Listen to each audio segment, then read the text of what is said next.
درود دوستان عزیز، عرض ادب و احترام دارم.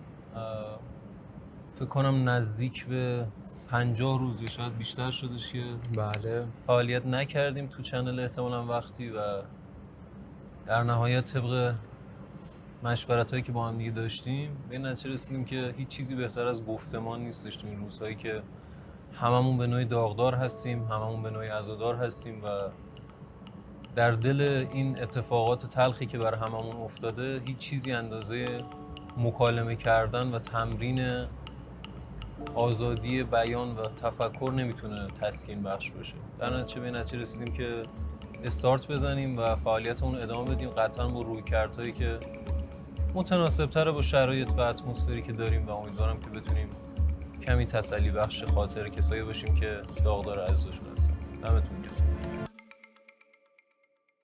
علمی را یه سوال مسخره میخوام ازت بپرسم، حالت چطوره؟ بگم شبیه همه دیگه، یعنی هیچ کس خوب نیست تو این روزا و هم به لحاظ ذهنی دیگه کاملا تو نقطه آفیم و تمومه. چیزی برای خوب بودن واقعا وجود نداره، ولی داریم ادامه میدیم. یه سوالی که ذهنمو درگیر کرده بود ازش بپرسم این بود که حس بدیه تو این شرایط اومدن احتمالاً وقتی برات، یعنی فکر میکردی مثلا توی همچین موقعیتی باشی؟ حس بدی که نداره واقعیت، ولی اصلا خب شاید آمادگی ذهنی کلا نیست برای اینکه حضور توی یه همچین چیزایی باشه، ولی اتفاقا مثلا اینکه یه فضای گفتمانی باشه با هم صحبت بکنیم واقعا نیاز همه ما هست. ببین نکتهش همینه، چون ما یاد باشه داشتیم با هم دیگه صحبت می‌کردیم قبل از اینکه اصلا بخوایم حالا تصمیم بگیریم دوباره پادکست رو شروع کنیم و خیلی با هم دیگه راجع به مسئله صحبت می‌کردیم که اساساً ماهایی که موندیم و تو یک لفظی به کار بردی تحت عنوان بازمانده، گفتی کسایی که بازماندن که حالا به نظرم بعداً خود بیشتر راجعش مفصل توضیح بده، اینجوری بودیم که مسئولیت ما چیست؟ ما بی‌دلیل در قید حیات و در زیست نیستیم. یک بار مسئولیتی به دوش ماست. حالا یه بخشش این گفتمانه و این تفکر است که ما بتونیم این چرخه رو دائم در حرکت نگه داریم. میخوام اینم یعنی توضیح به من که گفتی، میخوام برای مخاطبا بگی که قاعدتا اون تفکر بازماندگی اصلا از کجا میاد، به چه جوری ارجاع بهش میدیم و به چه شکلی جلو میره. تفکر بازماندگی داشتیم حالا با هم دیگه صحبت می‌کردیم. من یه اشاره کردم به یه کتابی به اسم باقیمانده‌های آشویتس.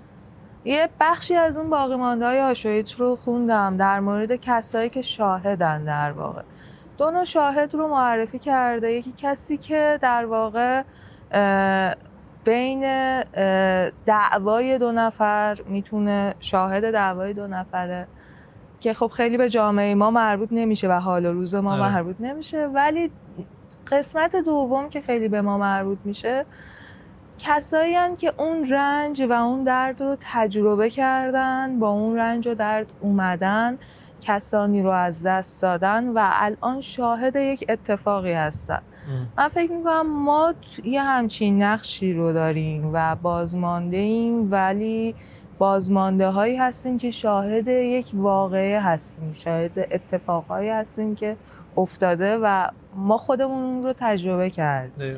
جنس بازمانده بودنمونم تقریبا یه همچین چیزیه، به خاطر همینه که هیچ کدوم این درد رو از خودمون جدا نمیدونیم و واسه همینم هستش که به نظرم این وجه اشتراکه بهتره که به جای اینکه ما رو خصوصا در این 40 روزی که در واقع از اون فاجعه‌ای که اتفاق افتاده گذشته، تقریبا ماها تبدیل شدیم به آدم‌هایی که خودمون با صدای ذهنیمون صحبت می‌کنیم و خودمون با خودمون تنهاییم.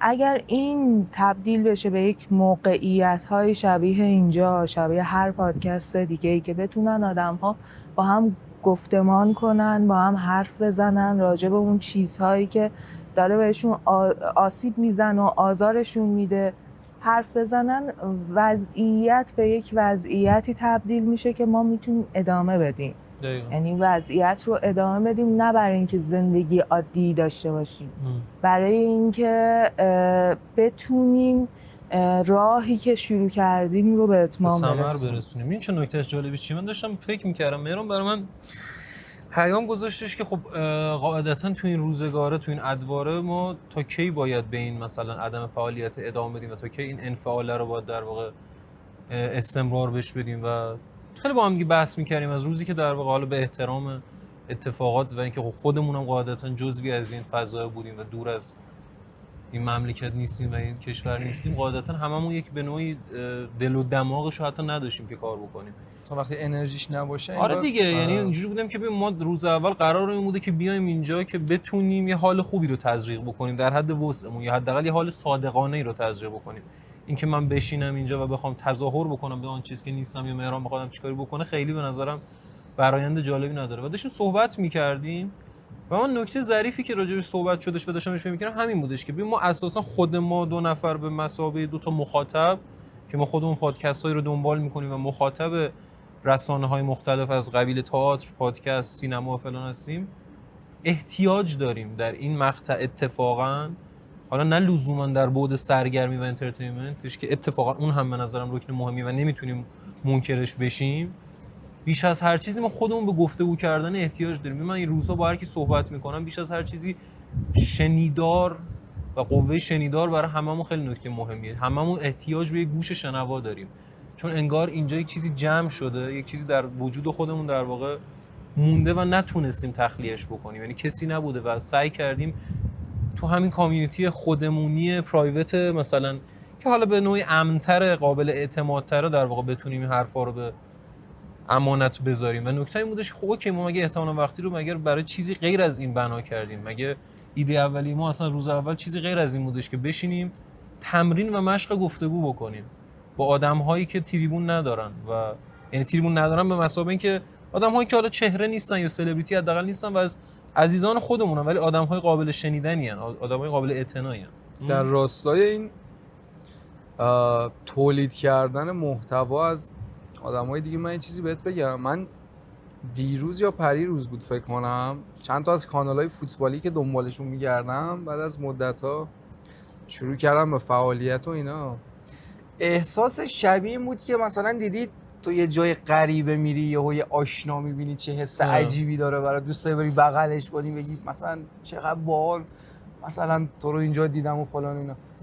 اینقدر من ذوق کرده بودم داشتم این محتوا رو می‌دیدم، داشتم به المیرا میگفتم دیشب، گفتم مثلا شاید یه محتوای 2 ساعته رو من رو دور تند می‌دیدم، مفید یه رو 20 دقیقه‌شو می‌دیدم، ولی مثلا اون محتوای 2 ساعته رو کامل دیدم. یعنی اینقدر ذهن و ناخودآگاه هم انگار احتیاج داشت به اینکه یه سری کارا رو که قبلا می‌کردم دوباره انجام بدم. دلیلش اینه که به نظر من، حالا دیشب با هم دیگه صحبتی کردیم، دلیلش اینه که مغز به تسلی احتیاج داره. یعنی انقدر بار و حجم سوگ بالا میره و انقدر سوگ اجتماعیه و عمومیه و تو با هر کی که حرف زنی درگیر این سوگ است و فردی نیستش که تو بیای با علی حرف بزنی یا بیای با المیرا حرف بزنی و اون بتونه تو رو تسلی بده، یکم آرومت کنه. در واقع این چون تسلی پیدا نمی‌کنه به یک عنصر بیرونی احتیاج داره و به خاطر همینه که تو وقتی که یک چیز سرگرمی می‌بینی در واقع یکم مغزت احساس می‌کنه چقدر به این احتیاج دارم و این یک تسلیه برای من.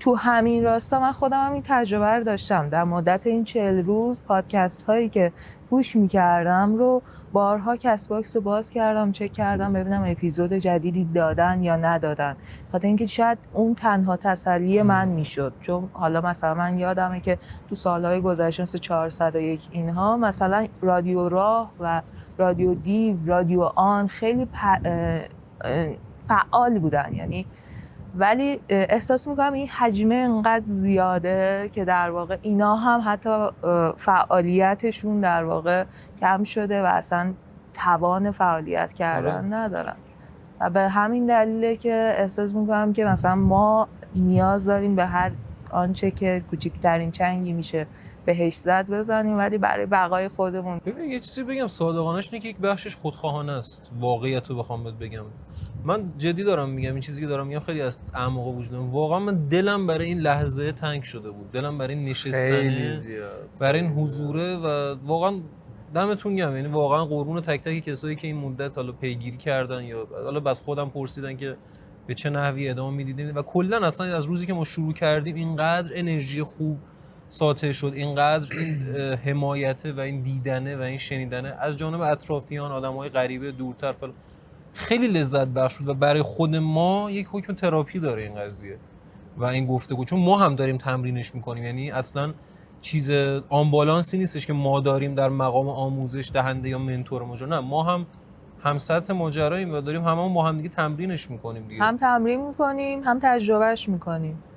یعنی میدونین که ما بتونیم، حالا تو خودت واسه کاراکتر من بیشتر از تو مهرانم میشناسی، که بشینم اینجا مثلا جلوی دوربین و یه حرفایی بزنم برای من کلا سخته. خب تا اون چیزی که در فضای خصوصی که با هم دیگه داریم میتونم راحت تر بگم و اینا، ولی این برام یک تجربه‌ایه، یک تمرینیه که شاید یه موقع‌هایی باید بشینی حرفتو جوری بزنی که 4 نفر دیگه غیر از دوستای تو، غیر از محیط امن تو، صدای تو رو میشنون. خب و بدونن که تو هم تو این مسیر یک بودی، کنار آدم‌ها بودی، همراهشون بودی و شاید نظرات خودتو با بالا پایین داشته باشی. فکر می‌کنم بیشتر عدم حضور همه ماها ترس از قضاوت شدنه. آره. و این خیلی داره آسیب اینطوری میزنه که با اینکه این تولید محتوا خیلی وقتا یه کمک‌هایی میکنه از این جهت که حالا یه بخشش همون تسلی است، یه بخشش هم در واقع اینه که تو این فضا رو ایجاد میکنی که حرفایی که مخاطب میخواد خودش تو ذهن خودش میزنه از زبون علی بشنوه، از زبون مهران بشنوه، از زبون یه نفر دیگه هم بشنوه و این احساس نکنه که فقط خودش تو این فضاه و فقط خودش تو این حاله، این عمومی بودنش رو به چشم ببینه. آخه ببین کلن من استثناً یه چیزی راجع به پادکست هم بخوام بهت بگم، پادکست به نظرم توی اینجور مواقع شبیه دورانیه که مثلا توی کشوری جنگ شده و یه سری مکان تعبیه شده برای اینکه اینا مثلا چسب زخم میدن به مردم، میدونی مثلا وسایل اورژانسی اون مدلی میدن به مردم. خب تسکین مقطعی. آره معادل حالا دقیقاً براش پیدا نمی‌کنم، ولی خب پادکست یعنی اینجوری توی ذهنم، یعنی تو الان توی دورانی داری زندگی می‌کنی که حالا به هر دلیل مردم با یه سری مشکلات دارن دست و پنجه نرم می‌کنن.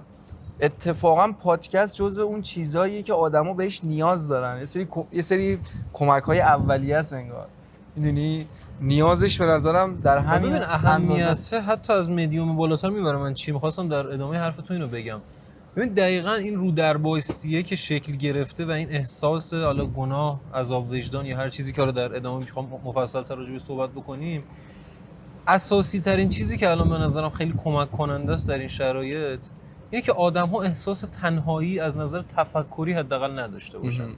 ببین این که من بدانم یک آدمی یا یک تعدادی آدم هستن که با من به لحاظ فکری همسوان، من رو درک میکنن، من رو حس کردن، من رو لمس کردن در شرایط و همسوگن با من و همسوان حتی با من، این خیلی تسلی بخشه به نظرم، خیلی میتونه کمک بکنه تا اینکه ما بیایم مثلا یک فضای چندگانه چند قطبی دور از هم داشته باشیم و سعی بکنیم همدیگر رو در واقع ملامت بکنیم، مذمت بکنیم و شماتت بکنیم که آقا چرا این کارو داری میکنی، تو چه. الان ما به قول خودت یک لفظی به کار بردیم، خیلی واقعا لذت بردم و شیفته شدم، گفت دعوا خانوادگیه دیگه، مثل یک دعوای خانوادگی میمونه که تو وقتی با اعضای خانوادت یک حالا بگو هم داشته باشی، یه جر و بحثی هم داشته باشی، مهم نیستش، بین خودتونه، غیری نمیتونه دخالت بکنه در این ماجرا، آقا بین خودمونه دیگه. الان علل حساب بیایم به هم دیگه اثبات بکنیم که ما یک خانواده‌ایم، یک تیمیم، یک موضع مشترک داریم، بعدها میتونیم راجع به اون قضیه صحبت بکنیم. دعوا خانوادگی اونوره، دقیقاً اونوره تموم شدن این مسیره. بعد از این نقطه است آقا این تارگت تاچ بشه، این تسک دان بشه، بعداً میتونیم راجع به این قضیه بین خودمون حلش بکنیم. این خیلی نکته ظریفیه و دقیقاً اینجا همینه. ببین زمان من خودمو دارم میگم، وقتی میرم یک ویدیویی میبینم در اینستا، یک پادکستی گوش میکنم، یه ویدیوکستی میبینم که متوجه میشم آدم‌های دیگه هم از مواضع، نه که لزوما از مواضع فکری من حمایت میکنن، آدم‌های دیگه هم دارای اندیشه‌های مشابه و رگه‌های مشابه هستن و دارن اونها هم یک جریان فکری مشابهی رو دنبال میکنن و پیگیری میکنن. من برام یک جرقه تو ذهنم، میگم اوکی، پس میشه، هنوز جایی برای گفتمان وجود داره، میشه نشست، میشه صحبت کرد، میشه با حرف زدن و مکالمه در مکالمه رو نبست دیگه. چون ما که قاعدتاً توان مثلا ابرقهرمانی مثلا مازادی که نداریم در شرایط فعلی. تنها ابزار ما گفتمان است، گفتگو است، صحبت کردن، تمرین کردن است. اینکه حالا ما منتظر این باشیم که یک عامل بیرونی، یک دستی از یک آستینی بیاد ما رو مثلا منجیمون باشه، که یه ذره به نظرم چیز، یعنی من میگم با آدمایی که این روزا صحبت میکنم دیدی که مکالمه‌ام خیلی کوتاه شده دیگه. الان اینجوری که سلام چطوری، خوب نیستم دیگه، میدونی دیگه، مثلا مشخصه مثل همه دیگه فلان. یه سری دیالوگ‌های تکراری مدلی که هممون داریم، یعنی واقعا هم همینه، چیزی هم فراتر از این نیستش. و اساسی ترین چیزی که من خیلی داره این روزا رنج میده این مکالمه است که با آدما دارم. این اصلا به معنای چیز نیست، بی ارزش کردنش یا مثلا زیر سوال بردنش نیستش. این حساس که من احساس گناه دارم از اینکه زندم.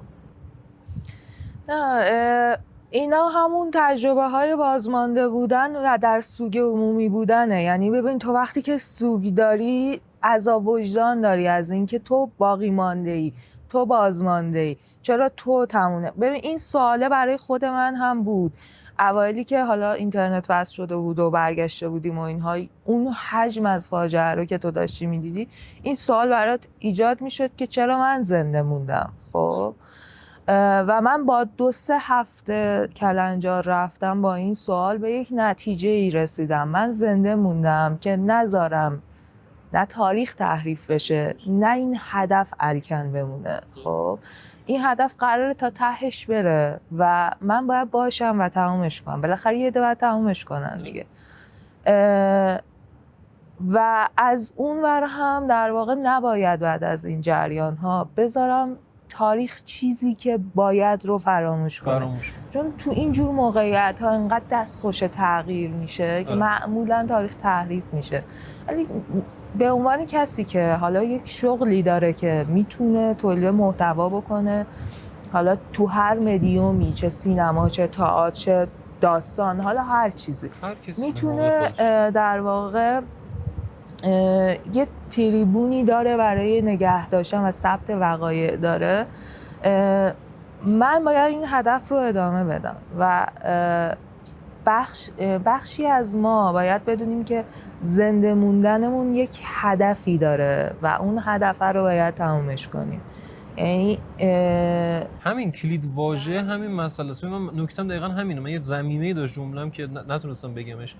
احساس گناه آغشته به انفعال رو من درک نمی‌کنم. دقیقاً اینکه ما مانده ایم برای اینکه فقط سوگواری کنیم و اشک بریزیم و تخلیه عاطفی داشته باشیم رو من متوجه نمیشم. من میگم آقا من 2 تا کلمه خیلی برام این روزا تو ذهن خودم داره دنبال میشه: آگاه شدن و آگاهی بخشیدن. ما مانده ایم که آگاه بکنیم خودمون رو و مغزمون رو و جریان فکریمون رو دیولپ بکنیم به یک سمتی و آگاهی ببخشیم. در راستم چیزی که تو داری میگی آقا نذاریم که به اشتباه و به تحریف این مسئله در تاریخ نوع دیگه روایت بشه. نذاریم کم و کاستی در شکل بگیره. ما باید آگاهی بدیم، ما باید انتقال بدیم این چیزا رو به شکل درستش، نه کمتر نه بیشتر. میدونی چی میخوام بگم؟ هر کسی سهم خودش رو توی این تاریخ داره، ولی خب در راستای این که این زنده موندن آغشته به در واقع گناه و عذاب وجدان و هر چیزی که هست، من با یه دوستی چند روز پیش یه صحبتی کردم و اون یه جمله طلایی به من گفت و من از اون روز دارم فکر میکنم. گفت اگر هر کسی خودش رو از این وضعیت سوگ عذاب وجدانی نجات بده به هر طریقی که میتونه، خب خودش رو، هدف ادامه پیدا میکنه. یعنی ما میافتیم تو مسیر. خب اگه ما این آگاهی رو داشته باشیم که چطوری من المیرا خودم رو نجات بدم، توی علی خودتو نجات بدی، ما میافتیم در یک مسیر. عجب بزرگ مردی بود.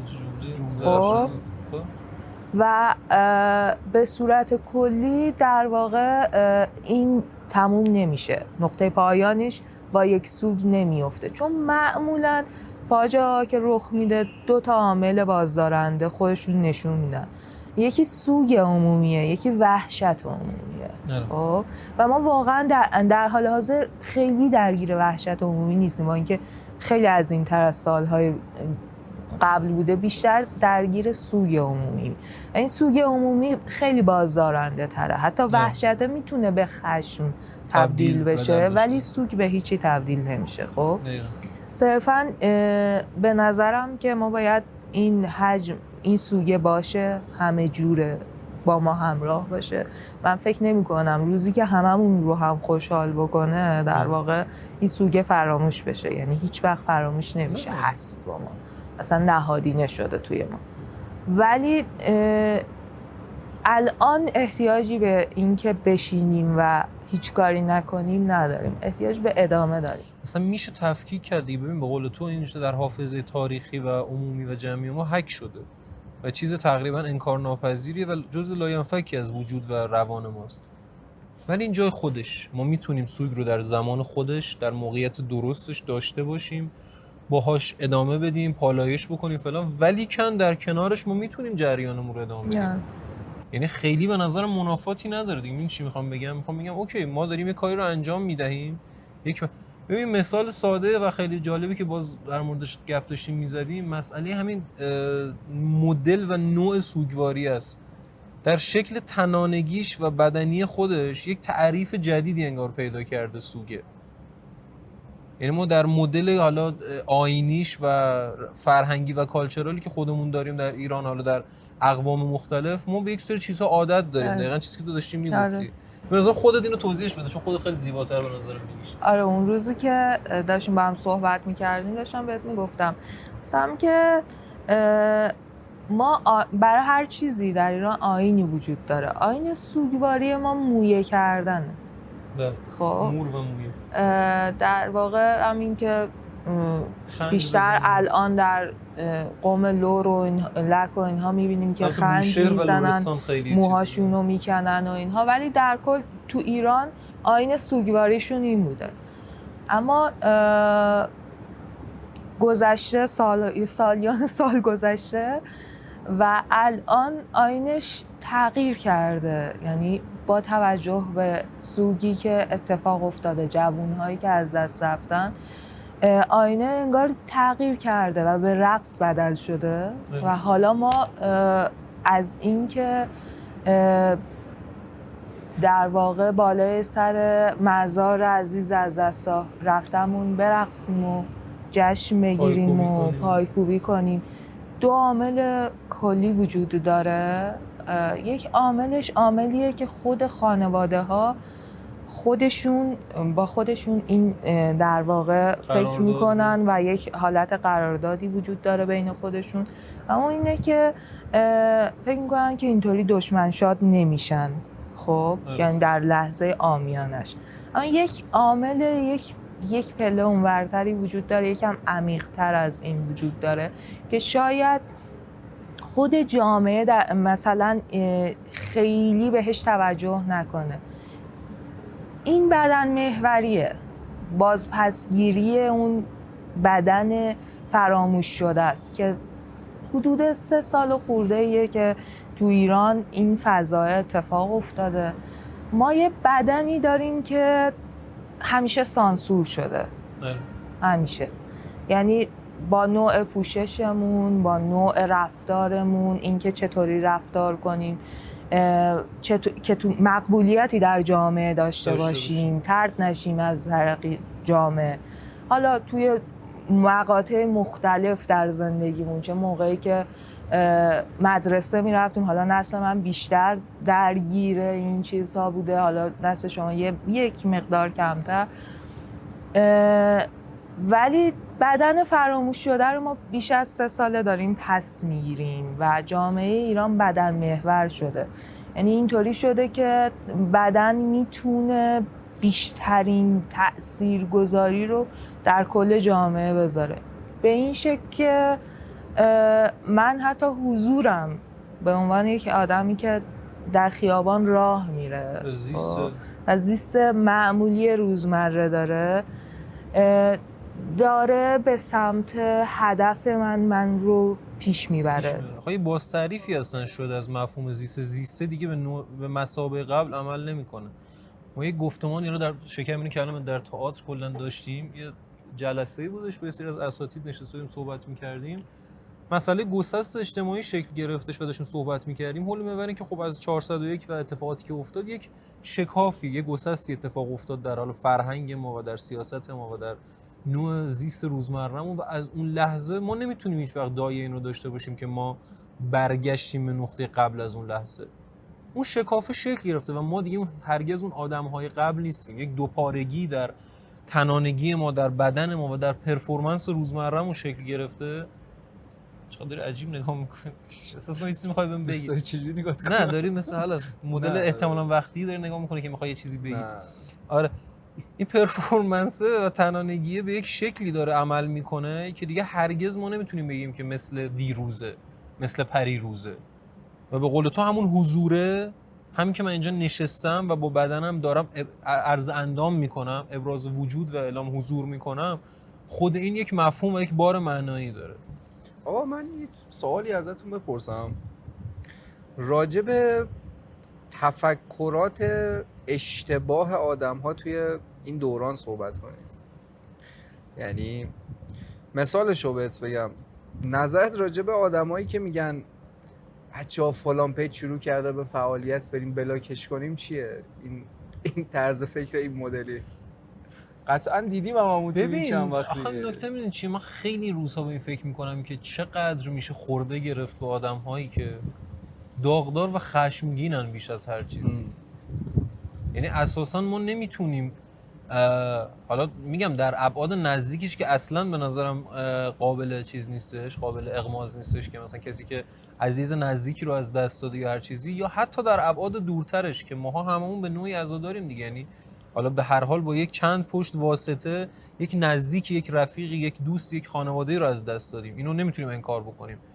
و انسانیت اصلا میگم فارغ از این که ما هیچ نسبت خونی داشته باشیم، انسانیت در ما یک چیزی نهاده، فطرت ما یک شکلی که آقا نمیتونیم مثلا شادمانه باشیم از چیزی که داره اتفاق میفته در سطح اجتماع و کشورمون دیگه. و تو نمیتونی اون آدم رو شماتت بکنی. آقا به هر حال ما هممون به یک نوعی یک خشم فروخورده، یک مثلا غم فروخورده داریم که هر کسی داره به نوعی مثلا تخلیهش میکنه.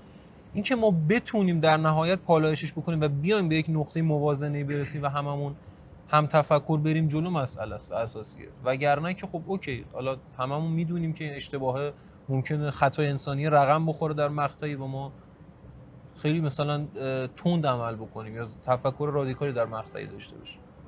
من حالا یه چیزی دارم، یه مخالفتی از این جهت دارم که فکر نمی کنم که بلاک و ریپورت تو این قضیه، حداقل چیزی که من حالا میبینم به عنوان کسی که زیاد تو سوشال میچرخم، تو این قضیه اتفاق بیفته. بلاک و ریپورت توی قضیه های دیگری داره اتفاق میفته، کسایی که حرف مردم رو برمیگردن و جوری که در واقع یا عادی سازیش میکنن یا اینکه تبدیلش میکنن به چیزی که نیست و با یک تریبون بزرگی و اینها.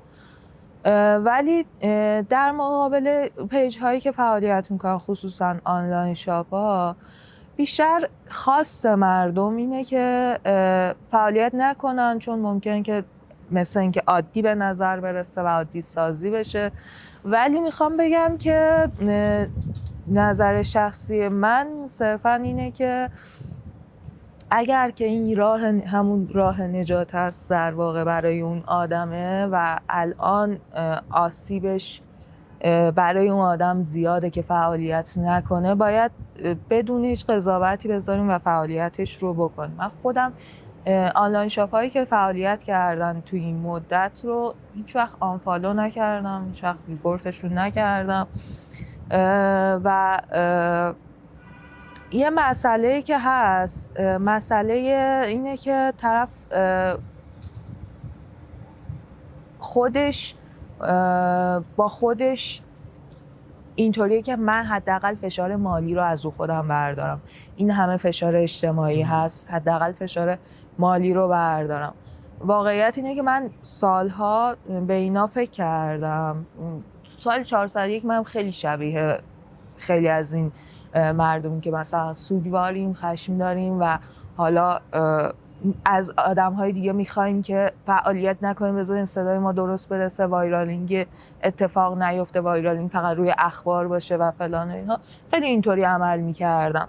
اما یه اتفاقی که افتاد تو سال 402، یکی از دوستان من یه خودکشی ناموفقی کرد و وقتی که باهاش داشتم حرف می‌زدم و دیدم انقدر فشارها زیاده، حالا اون دوستم بازیگر بود، انقدر فشارها زیاد بود برای این که مثلا کار نکنی چون تو بازیگر دختر هستی، چجوری میخوای با حجاب کار بکنی، چطوری میخوای مثلا پیش ببری همه اینا رو. خب اون موقع هم تا به شدت در تحریم بود، در چیز بود، خفقان عجیبی بود.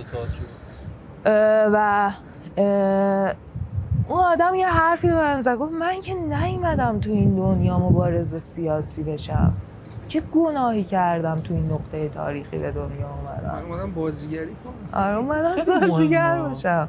خب و من دیدم که خب این چه انتظاری داریم از همه آدم‌ها. ببین آخه چیزی که من داشتم بهش فکر می‌کردم اینه که یکی از 1001 مشکلی که آدم‌ها دارن باهاش دست و پنجه نرم میکنن مشکلات اقتصادیه دیگه. مشکلات اقتصادی خودش به تبع یکی از چیزایی که به دنبال داره عملاً مثلا پس‌انداز کردن رو غیر ممکن میکنه، مثلا بستر اصلی ماجرا پیش بینی کردن آینده رو غیر ممکن میکنه.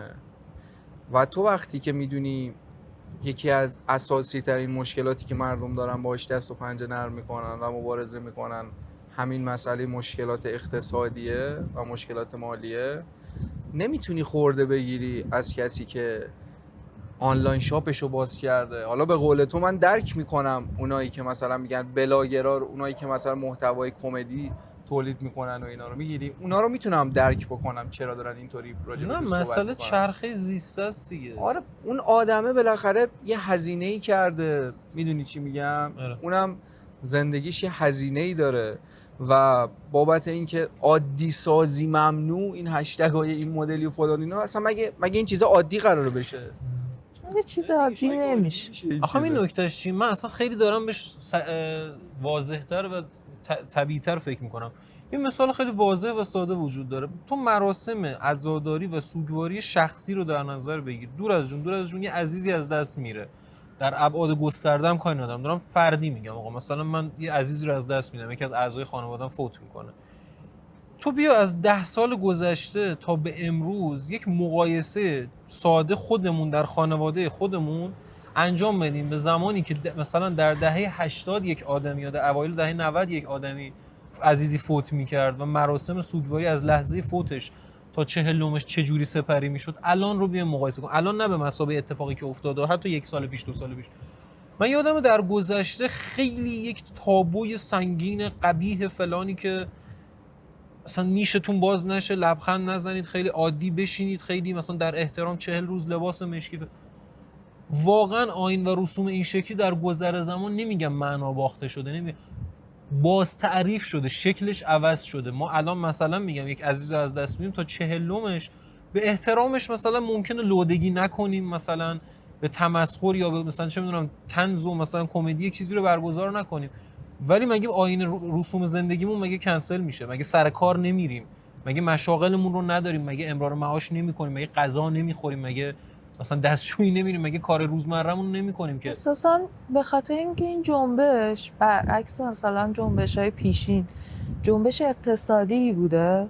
خب اینکه درک اینکه فشار اقتصادی روی مردم به شدت زیاده و از اونجایی که وقتی بازار برگشته، وقتی مغازه ها باز شده، اون آنلاین شاپ هم خب مغازه نداره، مغازش همون پیج است دیگه، یعنی چیزی نداره برای ارائه کردن. منم دیشب به خودت گفتم با بلاگرها کاملا میگم خب اون سیستمه میتونه تغییر بکنه. تو مثلا N یا N میلیون فالوور داری و تو گزینه کاملا مناسبی هستی برای اینکه بتونی صدای در واقع اتفاقها باشی. حالا نمیخوای، یعنی کاملا منطقیه که نخوای یه همچین کاری در این شرایط بکنی، خصوصا بلاگرهایی که در ایران هستن. ولی دیگه مثلا محتواهایی که انگار یه نمک روی زخم پاشیدنه تا حالا انجام ندادن. من ندیدم که انجام. ببین خیلی مردم خودشون با ملاحظه تر شدن و من یه چیز بگم، من یه تشکری واقعا بکنم، یعنی متقابل صادقانه‌ش اینه، بدون تعارف دارم میگم، اصلا هم تملقی درش نیستش. من لحظه‌ای که دیدم فعالیت پیج شروع میشه رفتم تو کامنت ها که یک فوشی، یک توهینی، یک شماتتی ببینم که خودم رو متقاعد بکنم که کار نکنیم هنوز. و شرمنده شدم از شدت لطف و محبتی که مردم به تمام پادکست‌ها و محتوا داشتن و همه خیلی همدلانه. من ندیدم کامنت بد. همه اینجوری بودن که دمتون گرم که دارین کار می‌کنید. کلا سیستم هیچ کسی خب دیگه اون گاردهای سابق نیست. یعنی همه یک چیزهایی ببین انقدر صدای به صورت گسترده رسیده و انقدر اتفاق در جریانه که مردم حالا مثلا میگن که من المیرا اگه بیام یه عکسی از خودم منتشر کنم توی پیج شخصی خودم و از روزمرگیم بذارم، انگار که دردم در واقع با اونها یکی نیست. ولی در کلیت میگم راجع پادکست ها، آنلاین شاپ ها و اینها هیچ کسی من ندیدم واقعا بخوان مثلا بیان استوری کنین آنلاین شاپ رو ریپورت کنین یا اینکه مثلا از این آنلاین شاپ خرید نکنین یا این پادکست چرا داره. چون پادکست رادیو ماجرا فکر میکنم فعالیتش رو شروع کرده و یک اپیزودی بیرون داده و اتفاقا من میبینم که خیلی میذارن که استوریش میکنن که مثلا رادیو ماجرا این اپیزودش رو برین حتما گوش کنین فلان کنین. به نظرم بایکوت از من رفته. آره اون جبه روی عوامل تاثیرگذارتر اتفاق افتاده. میدونی مثلا میگم کسایی که تریبون‌های بزرگتری دارن و در واقع حرف مردم رو عوض میکنن یا طرف مردم نیستن یا حالا هر چیزی، اون جو بایکوت اونجاست. یعنی تو میبینی هشتگ بایکوت فلان بلاگر یا مثلا فلان چیز. میدونی انگار چی برای من بامزه است؟ انگار که ما یک حسرت تاریخی داشتیم که یک بار بتونیم در ابعاد گسترده حرفمون رو به گوش جهان برسونیم. انگار حالا که اتفاق افتاده و رسیده و انقدر با شکوه و قشنگ اتفاق افتاده، الان دیگه ما گذر کردیم از یک سری مسائل مثلا پیش پا افتاده و درگیر دیگه اون بدیهیات و مثلا اشل‌های کوچیک نیستیم که به هم دیگه بپریم. شاید هم حق داشتیم ما. آره نه مثلا سال 98 ما کوچیکترین صدایی ازمون بیرون نرفتش. در اون قطع اینترنت و اون فضا اون هم یک فاجعه دیگه بود برای خودش. صدامون بیرون نرفت از قضیه مثلا دی ماه 98 که حالا چون که جهان باش درگیر بود از آبان ماه چیزی بیرون نرفت. 401 هم در واقع خیلی ما چیز می شدیم. ما در بایکوت خبری بودیم با اینکه میتونستیم بیرون برسونیم تا یه حدی خودمون رو و صدامون رو بیرون از ایران برسونیم، ولی با این حال خیلی علیه ما خورده میشد در واقع همه چیز و در بایکوت. همون زیبایی که این سری اتفاق افتاد، این دوره اتفاق افتاد، من همینجا دست هموطنامون تو خارج از ایران رو میبوسم که این همه زحمت کشیدن. واقعا دمشون گرم. واقعا با شکوه، سمبل واژه با شکوه. دقیقاً. و دیگه ما چیز بودیم که رسیده به اندازه کافی. آره هر کسی قرار بود بفهمه فهمید دیگه. یه چیزی هم بهت بگم در راستای همون تفکرات اشتباهی که مردم دارن، یه چیزی یادم اومد. یه دختری بود که کار مدلینگ و اینا انجام میداد. بعد من یه بار یکی از استوریاشو خیلی رندوم چک کردم، مردم خیلی زیاد بهش خورده گرفته بودن و بهش پیغام داده بودن که بابا تو که اینقدر پیجت بالاه یه استوری بذار حداقل، چرا 10 روز تو پیجت هیچ استوری راجع به این اتفاقات نذاشتی؟ و جوابی که اون آدم داد برای من خیلی قابل لمس بود. گفت شماها نمیدونید ماهایی که پیجمون اینقدر تعدادش بالاه چقدر زیر ذره بینیم. یعنی مثلا حتی یه استوری ساده ممکنه چه عواقبی برامون داشته باشه و چقدر باعث بشه که خانواده هامون نگران بشن و هر چیزی مثل این.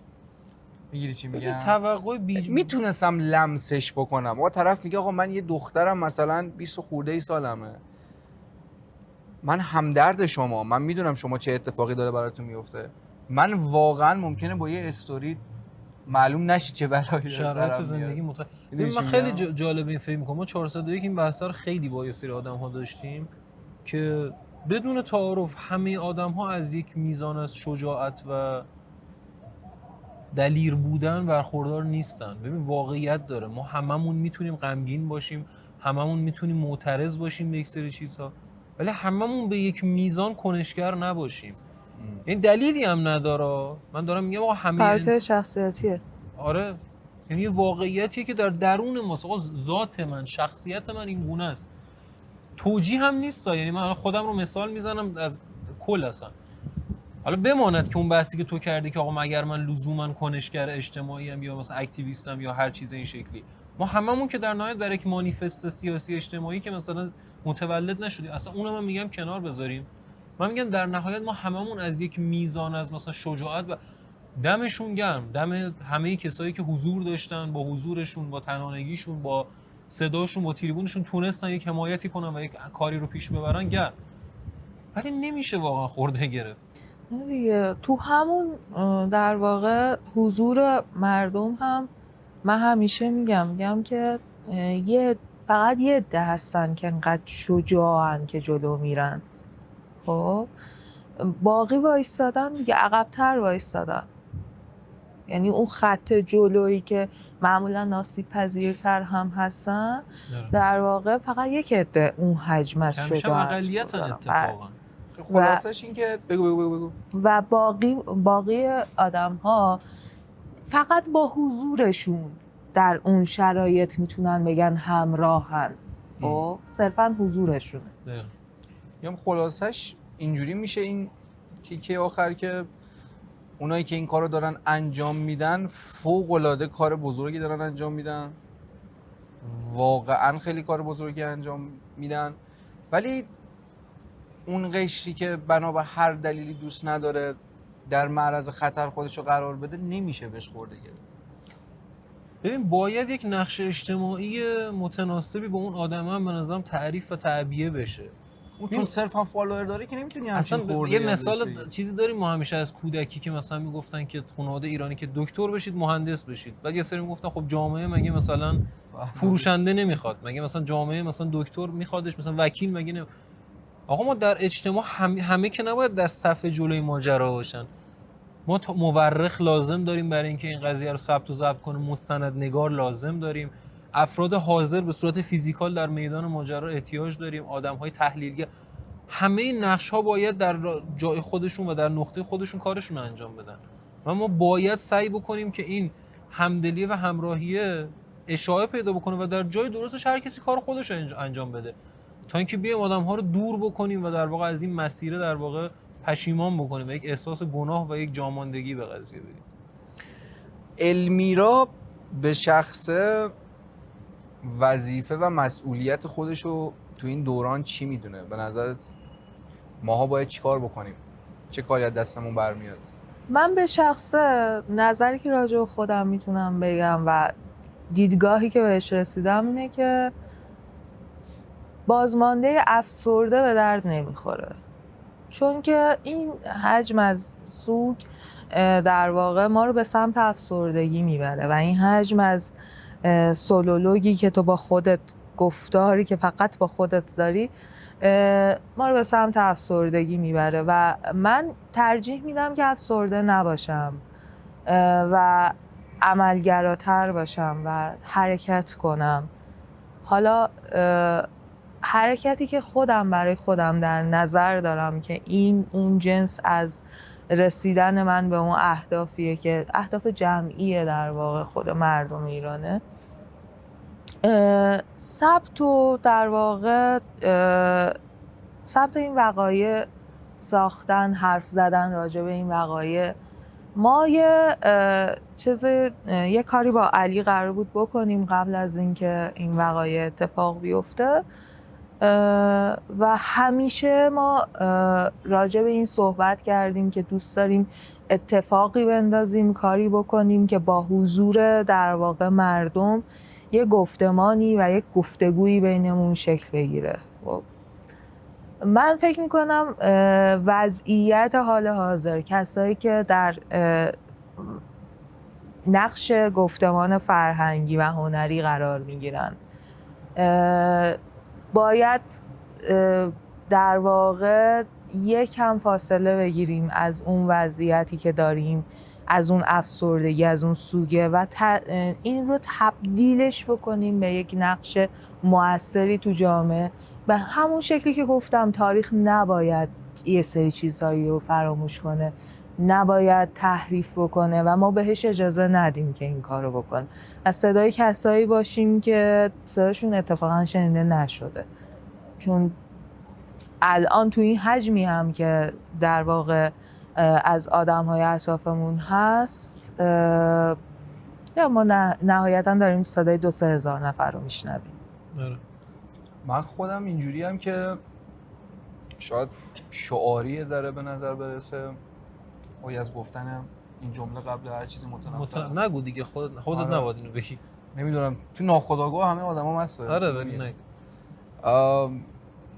آدم بهتری شدن برای روزی که همه چی بهتر بشه.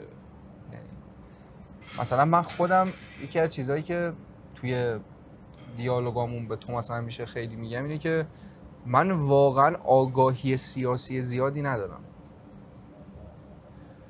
خانواده‌ام آگاهی سیاسی آنچنان زیادی ندارن. داشتم فکر میکردم شاید یکی از مسئولیت‌هایی که ما الان داریم و یکی از کارهایی که میتونیم انجام بدیم اینه که یه ذره رو خودمون کار بکنیم و باز میرسیم به اون سوالی که دیشب علمی را مطرح کرد. گفت شاید یه روز بهتری اومد، برای اون روز برنامه‌تون چیه؟ اون موقع برنامه‌تون چیه؟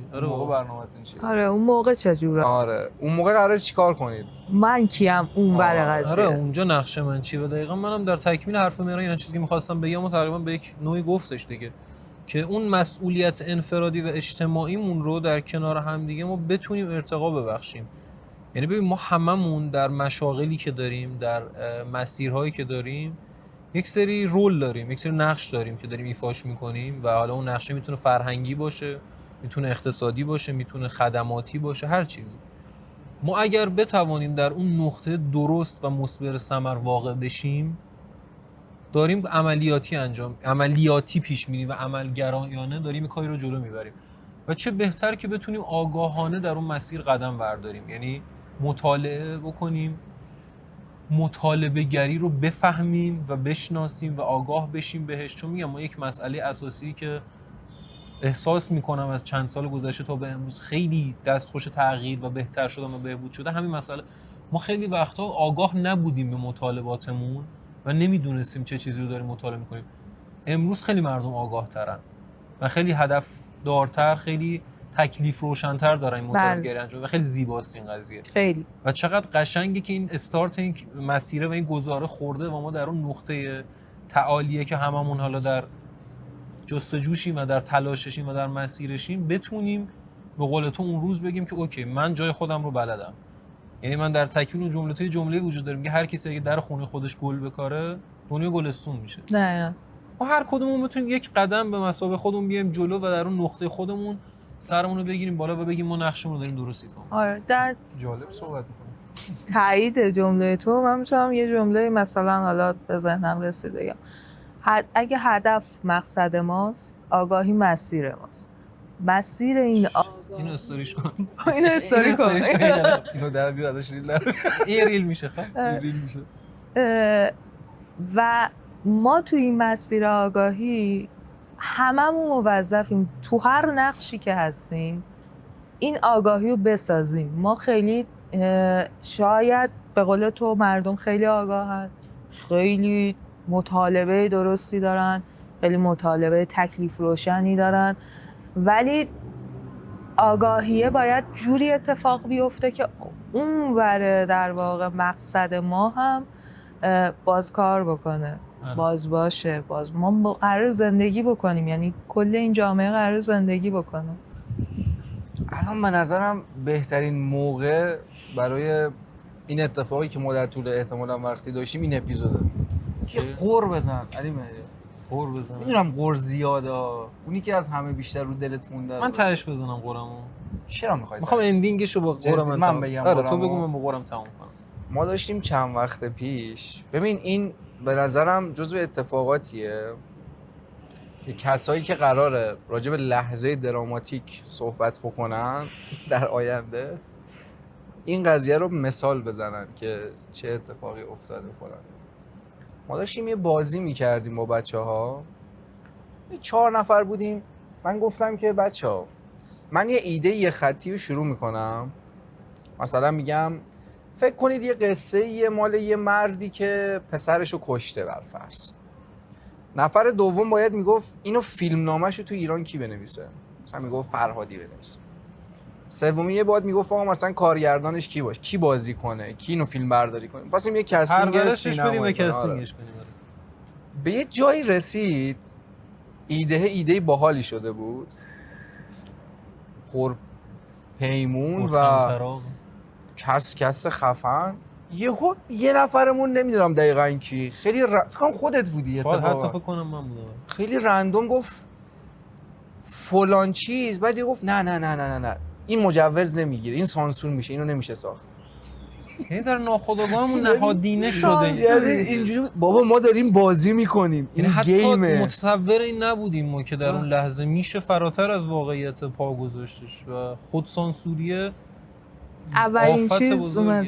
آره باید اینو به نظرم رها کنیم. گفتم که چه به روزمون اومده، چرا اینجوری شد؟ نکنیم خود سانسوری نکنیم. چرا اینجوری شدیم واقعا؟ می‌خواستی چیزی بگی؟ خواستم بگم که ما کلا در این فضا از ذهن و بدن و همه چیزمون سالها سانسور شده. از لحظه‌ای که در واقع به دنیا اومدیم با این سانسورها بزرگ شدیم و اتفاقا حرف من 3 سال پیش این بود که بیایم تمرین کنیم که روزی که سانسور نباشه ما چه چیزی واقعا برای ارائه داریم. وقتی این همه میذاریم توی زیر لایه ها که یک حرفی رو زده باشیم و اینقدر خودمون رو سانسور میکنیم برای زدن یک سری حرفا، وقتی نباشه دقیقاً چه چیزی برای ارائه کار میکنه اون موقع؟ چون لفاف گو شدیم. آره دیگه، عادت کردیم همه چیز رو بپیچیم در لایه‌های مثلا متراکم و ارائه بکنیم. اگر بخوایم اوریان و بی پرده یک چیزی رو ارائه بکنیم آیا بلدش هستیم؟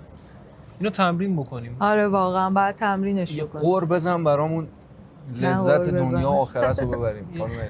من قُر بزنم. قُر منفعل نه، قُر فعال. قُر فعال بزنم. یه چیزی که بگی آخیش. من واقعا قُر فعالم اینه که به هم سخت نگیریم. خیلی داریم به هم دیگه سخت میگیریم. این که بخوایم به هم دیگه بگیم این کارو بکنین، اینجوری باشیم. من چون که دوستای زیادی رو توی این مسیر از دست دادم که حالا یا یه مرگ خودخواسته شدن یا خودکشی کردن یا اینکه سکته کردن. فشارهای زیاد آدم‌ها رو از پا میندازه، حالا یا واقعا به لحاظ جسمی از پا میندازه یا اینکه کلاً وجود اون آدم از جامعه جدا میشه، یک آدم افسرده میشه، گوشه‌نشین میشه، منزوی میشه، خودش رو در جامعه پیدا نمیکنه، جای خودش رو خالی میبینه. فقط من همه حرفم اینه که موقعی که داریم یه کاری رو انجام میدیم سعی کنیم که فشار روی آدم‌هایی که در واقع بازمانده یک فاجعه نباشه، فشار روی کسایی باید باشه که این وضعیت رو ایجاد کردن. میگن که تک تک ما آدم‌ها به اندازه کافی فشارهای روانی، اقتصادی، اجتماعی و میگه این سوی بزرگ و این همه اتفاقی که افتاده روی ما این فشارها هست و اگه من فقط تنها یک راه نجات داشته باشم اجازه بدین اون راه نجات رو برم، یعنی تا تهش برم، چون هر یک جان مهمه، هر یک جان واقعا مهم. انزوا رو به نوعی دیکته نکنیم به هم دیگه. خیلی عالی. گفتی آخر بگم بفرمایید. بفرمایید آخر قول. من خواهشی دارم، تو رو جان هر کسی که دوست داری، تو رو جان عزیزانتون، به حق این شب دیدی میگم به حق این شب، نه واقعا خواهش ازتون میکنم از مقام مقایسه بیاین بیرون و هر کسی آگاه باشه به مسئولیت خودش و فکر نکنیم که مسئولیت دیگری از ما ارجحیت داره یا بهتره یا مهمتره یا کارکردی تره.